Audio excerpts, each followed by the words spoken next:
এদিকে তৌহিদ আফ্রিদি জেল থেকে ছাড়া পাইলে নুবেল জেলে ঢুকে, নুবেল ছাড়া পাইলে আফ্রিদি জেলে ঢুকে। আবার তারা দুইজন বাইরে থাকলে টুকাই মামুন জেলে থেকে বাইরে, ভাই কি একটা অবস্থা। এরা সারা বছর জেলে যাওয়া আসার মধ্যেই থাকে। অন্যদিকে বছরের মাত্র 7 মাস গেল, এর মধ্যে শীতকাল, গ্রীষ্মকাল, বর্ষাকাল, পহেলা বৈশাখ, নির্বাচন, 2টা ঈদ, আন্দোলন, ফুটবল বিশ্বকাপ সব শেষ। এখনো বাকি আছে 5 মাস। এই দিনগুলো কি করব, কিভাবে কাটাবো মাথায় দুস্তাছে না। এদিকে 1997 সালে প্রশ্নবাসের আন্দোলনে নেতৃত্ব দিয়ে 21 সালে শিক্ষামন্ত্রী হয়ে 26 সালে এসে সেই প্রশ্নবাসের কারণেই মন্ত্রিত্ব হারালো ভারতের ধর্মেন্দ্র চুদনা। বিষয়টা কেমন চুদলিং পং হয়ে গেল না।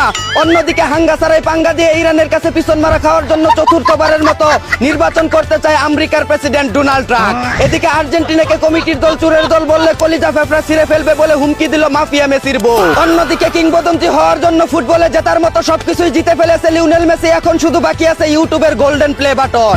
এদিকে পুরুষদের এতটাই প্রতিষ্ঠিত হওয়া উচিত যেন তাদের স্ত্রী সন্তানদের ছবি ভিডিও বিক্রি করে সংসার চালাতে না হয় বলে জানিয়েছে কন্টেন্ট ক্রিয়েটর কালাবিলাই আপন। কিন্তু বউ যদি জামাই ব্যবসা করে তাহলে ভিন্ন কথা।